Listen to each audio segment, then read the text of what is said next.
നമസ്കാരം, metro news ക്യാപ്സൂളിലേക്ക് സ്വാഗതം. എന്റെ ഇഷ്ടങ്ങൾ എന്റെ ഫാമിലിക്ക് അറിയാം. Family wedding centre. താനൂരിൽ മോഷണ പരമ്പര നടത്തി വിലസിയ മോഷ്ടാവ് മണിക്കൂറുകൾക്കുള്ളിൽ താനൂർ പോലീസിന്റെ പിടിയിലായി. കോഴിക്കോട് കല്ലായി സ്വദേശി കൈതക്കൽ പറമ്പിൽ റംഷാദിനെയാണ് താനൂർ സ്ക്വാഡ് അറസ്റ്റ് ചെയ്തത്.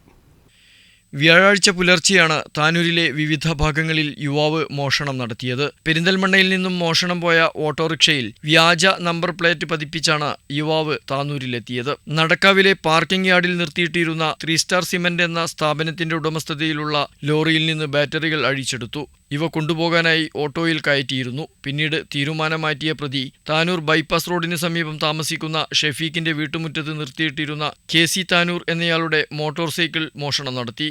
എന്നാൽ ഇത് മറ്റൊരു സ്ഥലത്ത് ഉപേക്ഷിച്ചു. തുടർന്ന് താനൂരിൽ ജോലിക്കായി എത്തിയ വയനാട് സ്വദേശിയുടെ 2 മൊബൈൽ ഫോണുകൾ മോഷ്ടിച്ച ശേഷം സ്ഥലം വിടാൻ തീരുമാനിച്ചു. ഇതിനായി താനൂർ ഗവൺമെന്റ് LP സ്കൂളിന് എതിർവശം ലോയിദാക്ഷൻ എന്നയാളുടെ വീട്ടുമുറ്റത്ത് നിർത്തിയിട്ടിരുന്ന നിറമരുതൂർ സ്വദേശി മുഹമ്മദ് ജലാലുദ്ദീന്റെ ഉടമസ്ഥതയിലുള്ള മോട്ടോർ സൈക്കിൾ മോഷ്ടിച്ച് കടന്നുകളയുകയായിരുന്നു. യുവാവ് മോഷണം നടത്തുന്ന വീഡിയോ ദൃശ്യങ്ങൾ ലഭിച്ചതിന്റെ അടിസ്ഥാനത്തിൽ അന്വേഷണ സംഘം നിരവധി നിരീക്ഷണ ക്യാമറകൾ പരിശോധിച്ചും വിവിധ മോഷ്ടാക്കളെ വെരിഫൈ ചെയ്തും ഒട്ടേറെ മൊബൈൽ നമ്പറുകൾ പരിശോധിച്ചുമാണ് പ്രതിയിലേക്കെത്തിയത്. ജില്ലാ അതിർത്തിയായ മുക്കത്തുകടവ് വച്ചാണ് പ്രതിയെ പിടികൂടിയത്. ഇയാളുടെ പക്കൽ നിന്നും മോട്ടോർ സൈക്കിൾ കണ്ടെടുത്തു.